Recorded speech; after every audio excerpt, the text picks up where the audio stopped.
This is the Altitude Daily Podcast. Everything you can't miss from today on Altitude Sports Radio. Mosher, Lombardi, and Kane. His standing reach is 9'9", which is Victor Wembanyama stuff. Okay? Yeah. 9'9". If they're trying to get him to grow a jump shot, which seems to be getting better. He's still not a shooter, really, but they don't need that from him right now. It's stand in the middle and be a giant impediment to anybody who drives the lane and let Luka and LeBron and Reeves handle the offense on the other side. And you just stand there and catch lobs. That's like this team is actually built in a pretty freaky way. Listen, I'm impressed that the Lakers were able to do what they've done in the last week and to land that guy the night before the deadline. That's impressive. But let's not forget something. The addition of Mark Williams doesn't exactly make it easier for them to deal with Nikola Jokic. Mark Williams tried to guard Nikola Jokic 1 week ago in Charlotte, and Nikola gave him 28, 17, and 13 right in the face, right in the mouth. Yeah, I'll say the same thing I say to textures, though. It's never about, because this is what they did when they traded for Luka. Who's going to stop Jokic? They couldn't stop him before. It doesn't matter. Like, that's inconsequential. The things that I think it can do is about people who aren't named Jokic. Like, how do you guard Luka on the perimeter now? If you're Jamal or if you're MPJ and you want to drive the lane, all of a sudden he provides that sort of impediment. I don't think. See, you're so fearful of the Lakers. Now I'm going to play your role from 2 years ago. Where you're trying to walk me off. Oh God! The ledge. This is for. Hold on a second. Let me prepare for this because this is going to freak me out. That you're taking the Brett role and Brett is taking your role. Okay, go ahead. Yeah, because Brett is you're jumping steps here. You think that the Lakers are suddenly a title contender, and I don't see it. I mean, they're going to be good. They're going to be good. They still don't have enough size. You think LeBron wants to sit down low? LeBron is now a guard. Everybody on that team, the starting roster anyway, is 6'6". Okay, who's at least? All right, Mark Williams guards Joker, right? Who's going to help? When Joker is guarded best, it's done because there are two bigs usually in the lineup, and one can help. They don't have another big. You and me are focused on the wrong details. I'm sorry, different details. Yeah, I'm different focusing details. on how they stop Joker. Mark Williams by himself, as good as he can be, he will get toasted by Joker. Roasted. But devoured. The Altitude Daily. The Morning Sprint. Do they have enough to win this year? If they don't make any moves over the next 90 minutes, do they have enough to get through the West? Well, I mean, if your silence is deafening. Yeah, if you don't run, Chet Holmgren comes back tonight. By the way, I know. I was going to say Chet Holmgren's back.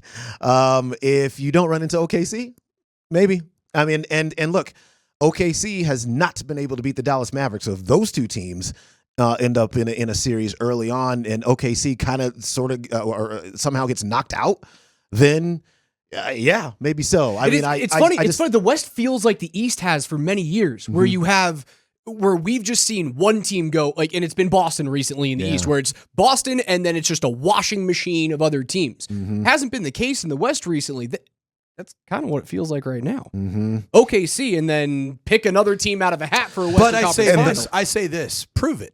Right. OKC. Right, exactly. And you and I have had this conversation. Styles make fights, Demps, and I like the matchup of the Denver Nuggets and OKC. I stand by the fact that if Minnesota can fix all of their issues, they still scare the living crap out of me. Yeah. And Ant Edwards in the postseason scares me because that fight scares this Nuggets follower. Yeah. More than, I watched the best win of the Nuggets season. A fully healthy Nuggets team in the first 12 games of the season at Ball Arena over a fully healthy OKC team. And it's early in the season. It feels like a real basketball game. Yeah. And I saw the Nuggets do what they do. You got it. Yeah. And the other part to that is what you said right off the top. OKC still has that. They still do have to prove it in the playoffs.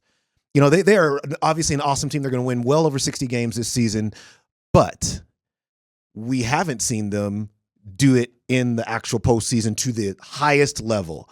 And there's still, until you do it, you know, there's still a question as to whether you can or what really is your shelf life. So Young teams can still be taken advantage of in the playoffs, and if the Nuggets got into a series with OKC, they can trick them. Yeah, they can. The question would be, though, if you can't trick them, is your talent top, 1 to 9, I guess, if you're only playing 8 or 9 players in a playoff, is your talent better than their talent? And 9 seems a little deep for Michael Malone. Yeah, or 8. Yeah, or 8. That's fine. 1 to 8. Yeah, 1 to 1 to 8. OKC goes 9. Yeah, they can go 9. Mike's like, I don't have that depth on this team. I mean, Michael. so that's what gives me pause when you ask that question. The Altitude Daily. Columbus, Hastings, and DMAC. Did the Nuggets blow it by not making any moves? Grade the Nuggets as the deadline has passed and the Nuggets have done nothing. Incomplete, and you can't give a grade until June. Okay. If you wanted to say they blew it at the deadline, you would really have to go back and say they blew it when they committed X amount of money to Zeke. They blew it when they brought in Dario. And that's what caused them to be in the situation right now where they were unable to make a move, because you just got to, or maybe it's even Jamal, whatever. You got a lot of pieces that you just could not maneuver. There was no way to do it. So it's not fair to say the Nuggets blew it at the deadline because the options were not there. If we find out later the Nuggets were trying to do things and couldn't get it done, would it change your mind about the inaction? No, because I don't feel like they messed up. I feel like to say yes to that, you would have to be mad about the results. I don't think nothing was done by lack of effort.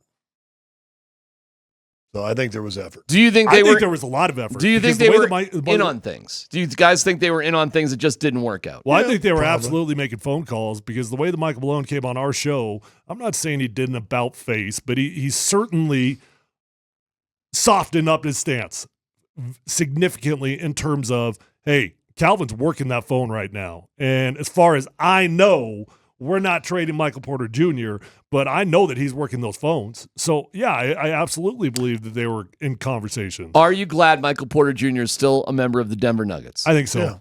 Yeah. I think I am. It would be sad without Michael Porter Jr. And it's a weird one, because he makes so much money and he strung together a couple nice games. And rather than that being an expectation, we're like, attaboy. So I understand it's weird, but I think Michael Porter Jr. is very well loved by this fan base. Was Michael Porter Jr. good, or did the last couple games matter? Both. I think he's pretty good. He's got a unique set of skills that as we showed you at the 3-point thing. So maybe it was confirmation that we're keeping him. You that just sort showed of thing. them that Denver's 30th in 3-point attempts, right? Yeah. And you're going to move your biggest and most high proficient 3-point shooter, and you're going to let them go. It would seem dumb. You're going to go to 37th. The Altitude Daily.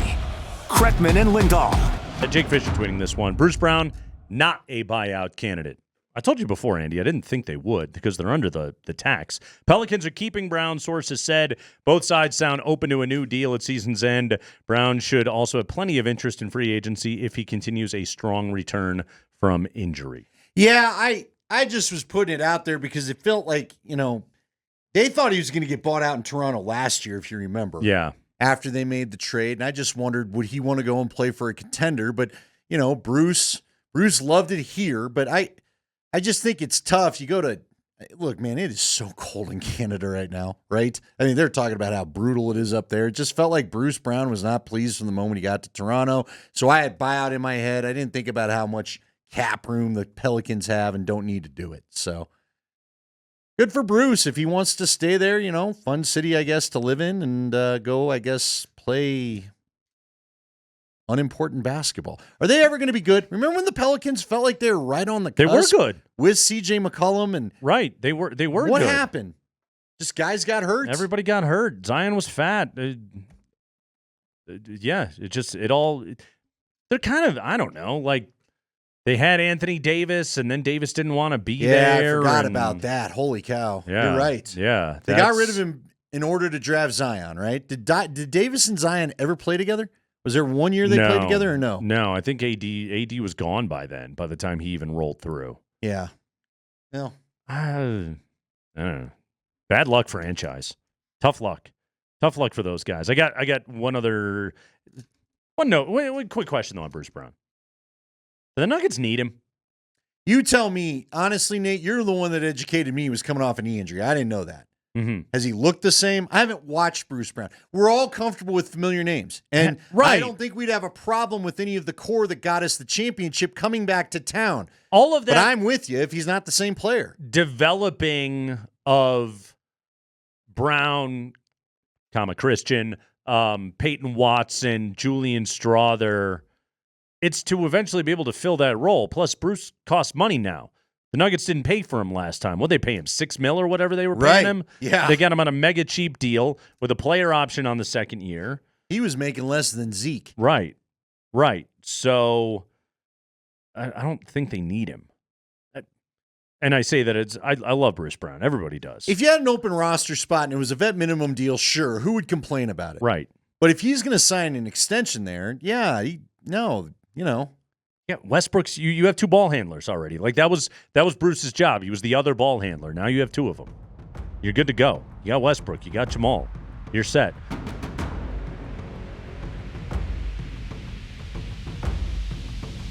You've been listening to The Altitude Daily. Catch us live weekdays on 92.5 FM, the Altitude Sports Radio app, twitch.tv/AltitudeSR, youtube.com/Altitude Sports Radio, and your favorite smart speaker. Say Altitude Sports Radio.